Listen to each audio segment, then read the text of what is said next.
जिल्हा परिषदेच्या निवडणुका जाहीर झाल्या आणि 9 वर्षाच्या प्रतीक्षेनंतर पहिल्यांदाच होत आहे।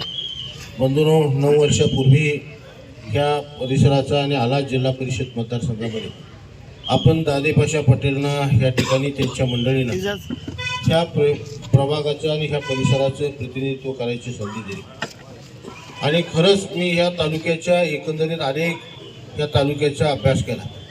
त्या शिरोळमध्ये सन्माननीय अमरशेह पाटलांनी जिल्हा परिषदेच्या काळामध्ये केलेलं काम आणि त्याच्यानंतर दादेपाशा पाटलांनी केलेलं ह्या सगळ्या परिसरामध्ये काम, हे 2 जिल्हा परिषद मतदारसंघामध्ये काम कसं करायचं असतं जिल्हा परिषदेमध्ये हे खरोखर बघण्यासारखं काम आहे। कारण मी सुद्धा जवळपास आज सक्रिय राजकारणामध्ये, मला सुद्धा 40 वर्ष ह्या राजकारणामध्ये आणि समाजकारणामध्ये गेली। अनेक वर्ष मग पूर्वीच्या काळामध्ये शामराव अण्णांच्या बरोबर, त्याच्यानंतर सारे पाटील साहेबांच्या बरोबर अनेक वर्षे ह्या जिल्हा परिषद पंचायत समितीच्या निवडणुकीमध्ये भाग घेऊन सक्रिय प्रचार करण्याचा मला योग आला। पण ह्या सगळ्या परिस्थितीमध्ये ह्या दोघांनी आपल्या तालुक्यामध्ये कोणी सांगावं की ह्याच्यापेक्षा सक्षम या दोघांच्या पेक्षा काम कुठं जिल्हा परिषदेमध्ये कोणी केलंय? निश्चितपणे त्या लोकांनी अतिशय चांगल्या पद्धतीचं काम केलंय आणि म्हणून परत पुन्हा एकदा आपण दादेपाशा पटेलला गेल्या वेळा मंडळीच्या मार्फत म्हणजे सही आणायला जायचं झालं तर वहिनींच्या घरात जाऊन दादेपाशाला बी सही आणायला लागत होती। आता जागेवर बोट खटक्यावर बोट जागेवर पलटी, तिथनं पुढच्या काळामध्ये अधिक गतिमान जर आपल्याला काम करायचं असेल तर दादेपाशा पटेल सारखा उमेदवार आपल्याला निश्चितपणे आज कोण काय म्हणते ह्याच्यापेक्षा सुद्धा बंधूंनो, जवळपास 2005ला आपल्यामध्ये पहिल्यांदा महापुराचा तडाखा आपल्या ह्या सगळ्या परिसरामध्ये बसला आणि त्याचा सर्वाधिक फटका आपल्याला राजापूरवाडी, खिद्रापूर आणि विशेषतः ह्या नदीपलीकडच्या 7 गावामध्ये सर्वाधिक बस्तवाड ह्या सगळ्या गावांना सर्वाधिक फटका ह्या परिसरामध्ये ह्या सगळ्या ठिकाणी बसतो आणि ह्या सगळ्या परिस्थितीमध्ये रात्रंदिवस आपल्यातल्या सगळ्या माणसांना वाचवणं, त्यांना एका बाजूला काढणं, त्यांना सुरक्षित ठिकाणी पोहोचवणं, त्यांच्या जेवणाची व्यवस्था करणं, त्यांच्या आरोग्याची व्यवस्था करणं। खरं म्हणजे ज्यावेळा जिल्हा परिषद सदस्य नव्हता त्यावेळा सुद्धा दादेपाशानं त्या काळामध्ये सुद्धा 2005मध्ये दादेपाशा जिल्हा परिषद केली। एका बाजूला तुमच्याकडे एक प्रतिनिधी आम्ही असा दिला आहे जो सामान्य माणसाच्या मध्ये मिसळून मग सामान्य माणसाच्या कुणाच्या अडीअडचणी असेल, आरोग्याच्या असतील, कुठं काय नदीत बुडलं। परवाच एक माणूस माझा जवळपास बीडमधला सन्माननीय धस साहेबांचा एक माणूस त्या ठिकाणी दर्शनाला आला आणि तो बुडला। मग म्हणलं आता कोणाला सांगायचं तर दादेपाशाला फोन केली। म्हणजे कोण कुठल्या जिल्ह्यातला ह्याच्यापेक्षा सुद्धा ह्याच प्रत्येक येणाऱ्या माणसाला मदत करायची भूमिका ही 24 तास, मग भले कपडे काढून पाण्यात उतरल्यापर्यंत जे काम आहे ते दादेपाशी करणारा एक उमेदवार तुमच्या समोर दिला आहे आणि दुसरा उमेदवार मी कुणाची तुलना मी करणार नाही। आपण आपलं तुलना येणाऱ्या सगळ्या उमेदवारांचं, कारण आपला शिरोळ तालुका हा हरित क्रांती झालेला तालुका, अनेक वर्ष हरित क्रांतीचं स्वप्न आपण साकारलेली आपण लोक आहेत। देशभक्त रत्नापन्ना असतील, सारे पाटील साहेब असतील, एक वैचारिक बैठक सभा असतील, विकास कोण करू शकते, कोण काय करू शकते। काल सुद्धा इथं सभा झाली का कुठं सभा झाली, आपल्या ह्या 7 गावामध्ये कुठेतरी सभा झालेल्याचं ऐकलं एकंदरीत ते सगळं भाषण मला ऐकायला मिळालं नाही। पण लोकांनी मला सांगितलं, मी कधी बघत नाही का ते यूट्यूब आणि कोण काय बोलतंय ह्याच्यापेक्षा सुद्धा, कारण आपल्याला कामातनंच एवढा वेळ नाही की लोकांचं केव्हा ऐकत बसायचं। पण ह्या सगळ्यातनं जात असताना कुणीतरी काहीतरी म्हणलं, कोण मालक कोण काय, मालक केव्हा म्हणतात, रिकाम्या हाताला ज्यावेळा आपण काम देतो त्यावेळेला त्याला मालक म्हटलं जातं, रिकाम्या हाताला दगड देणाऱ्या माणसाला कधी मालक म्हटलं जात नाही। कारण माझं काम आहे, माझी जबाबदारी आहे। त्या तालुक्याचं लोकप्रतिनिधी म्हणून आपण सगळ्यांनी संधी दिली। ज्यावेळा लोकप्रतिनिधी म्हणतो त्यावेळा हे रस्ते, गटरी ह्या सगळ्या सार्वजनिक सोयी ह्या करणं हे आमदाराचं कामच आहे। पण त्याच्याबरोबर सुद्धा प्रत्येक रिकाम्या हाताला त्याला कशा पद्धतीनं काम मिळेल, त्याला कशा पद्धतीनं रोजगार मिळेल। आज सुद्धा गेल्या 6 वर्षाचा आपण इतिहास काढला तर अनेक आपल्या तालुक्यातली विकासाची कामं बऱ्यापैकी आता चांगल्यापैकी जवळपास 2000 कोटीची झाल्यात।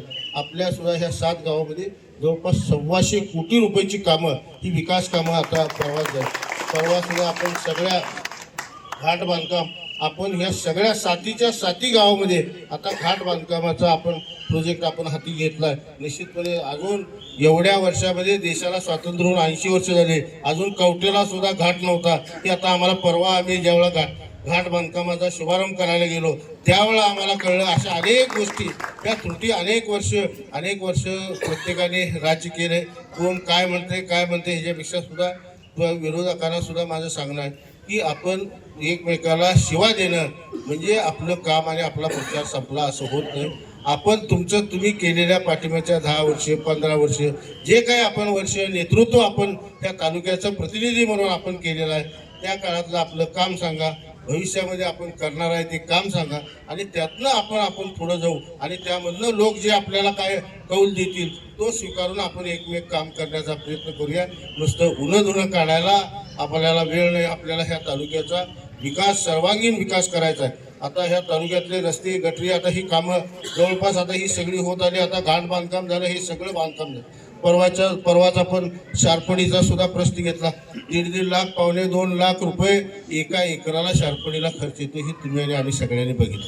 आज 30,000मध्ये महाराष्ट्र शासन आपल्याला हे शार्पड मुक्त करून द्यायचं काम हे फक्त राजेंद्र पाटील 18 त्या राज्याला हा नियम आपण लागू करायला लावला आणि पहिल्यांदा राज्य सरकारनं एका बाजूला जलसंपदा खातं आजपर्यंत ते लोकांच्या शेतापर्यंत बांधापर्यंत पाणी न्यायचं काम करत होतं. पण पहिल्यांदा लोकांच्या शेतातलं पाणी काढायचं काम हे फक्त राजेंद्र पाटलांनी हा कायदा करायला सांगितला आणि त्या पद्धतीची योजना करून राज्य सरकारची अंमलबजावणी केली आणि त्याचा पहिला मान आपल्या ह्या नदीपलीकडच्या 7 गावाला आलासमध्ये चालू झाला. हे निश्चितपणे आज सुद्धा फजल पटेल सारखा उमेदवार आहे या माणसानं जवळपास 6 महिने सातत्यानं प्रयत्न करून जवळपास किती करायचे 250 एकर आज शार्पड मुक्त 30,000 रुपयामध्ये शार्पड मुक्त करून ह्या शेतकऱ्यांना द्यायचं काम खरोखर केलं.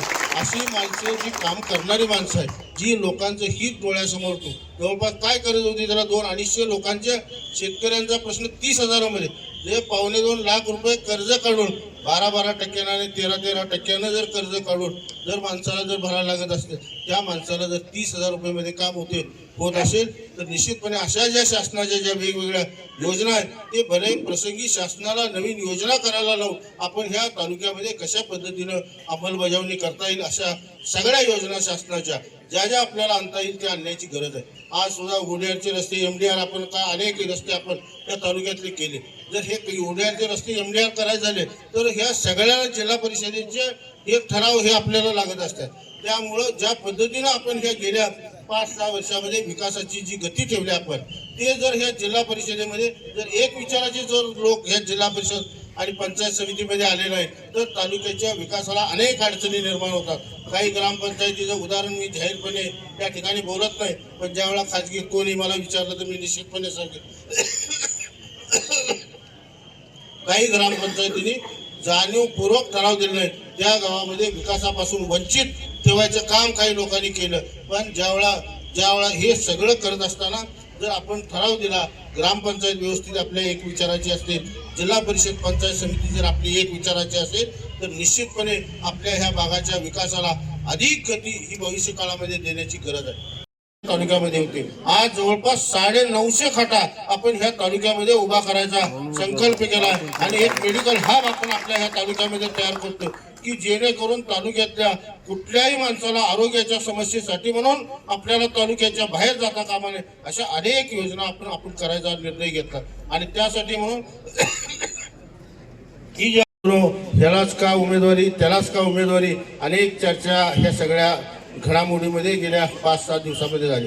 सुकुमार अण्णा असतील सचिन दानोळे असतील किंवा सगळे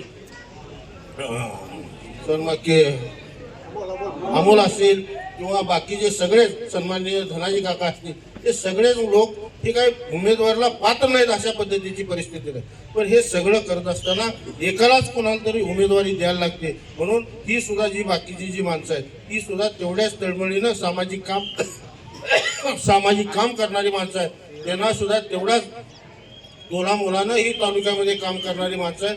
त्यांचा सुद्धा भविष्यामध्ये मान सन्मान कशा पद्धतीनं राहील ही बघायची भूमिका ह्या तालुक्याचं पालकत्व म्हणून ज्यावेळा मी स्वीकारलंय त्यावेळा ह्या सगळ्यांचा सन्मान ठेवणं त्या सगळ्यांना जिथं काम करायला त्यांना संधी देता येईल तिथं संधी देण्याचा प्रयत्न आपण निश्चितपणे करू. पण आमच्यातल्या कुठंतरी काहीतरी भांडणं होतील याचं स्वप्न बघून जर कोण काय जर करत असेल तर निश्चितपणे येणाऱ्या काळामध्ये ते स्वप्न भंगलेलं येणाऱ्या 2 दिवसामध्ये ते दिसेल. निश्चितपणे आपण सगळ्यांनी एकसंघपणे कोण कुठल्या जातीचा आहे, कोण कुठल्या पंथाचा आहे, ज्या पद्धतीनं गेल्या 2-3 वर्षामध्ये त्या सगळ्या नदीपलीकडच्या 7 गावामध्ये एक वेगळ्या पद्धतीचं वातावरण करण्याचा प्रयत्न काही लोकांनी जाणीवपूर्वक जातीमध्ये तेढ निर्माण करायचा प्रयत्न काही लोक करतात.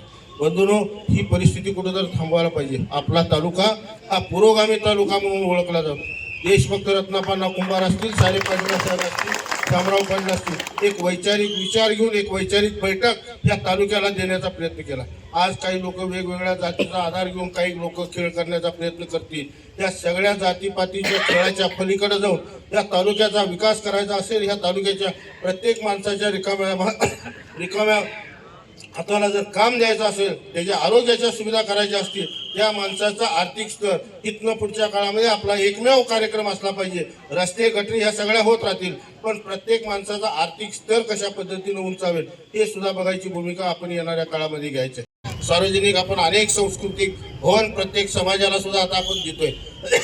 हे सगळं दिलं म्हणजे आपलं काम संपलं असा विषय होत नाही. हे झाल्यानंतर आपण आता रोजगार कशा पद्धतीनं मिळेल, प्रत्येक रिकाम्या हाताला काम द्यायचं काम इथनं पुढच्या काळामध्ये आपल्याला त्या ठिकाणी करायचं आहे. मग प्रत्येकाला रोजगार असेल, आरोग्य असेल, आरोग्याच्या दृष्टीनं सुद्धा ज्यावेळा 6 वर्षाच्या पूर्वी जर आरोग्याची आपल्या जर तालुक्यातली परिस्थिती बघितली तर जातीपातीच्या पलीकडे जाऊन जी काम करणारी माणसं आहेत, जी रात्रंदिवस तुमच्यासाठी आहेत. मग महापूर उद्या नाही तर ह्या परिसरामध्ये कुठलंही संकट येऊ दे, त्या संकटाला आपल्या बरोबरीनं किंबहुना आपल्या पुढे एक पाऊल टाकणारी माणसं आहेत. त्या माणसांच्या पाठीमागे आपण राहावं एवढी आपल्याला ह्या कळकळीची विनंती करतो. 6 तारखेला शिट्टी समोरचं आपण बटन दाबून, 5 तारखेला शिट्टी समोरचं बटन दाबून आपण 6 तारखेला गुलाल उधळूया एवढंच आपल्याला ह्या निमित्तानं विनंती करतो आणि थांबतो.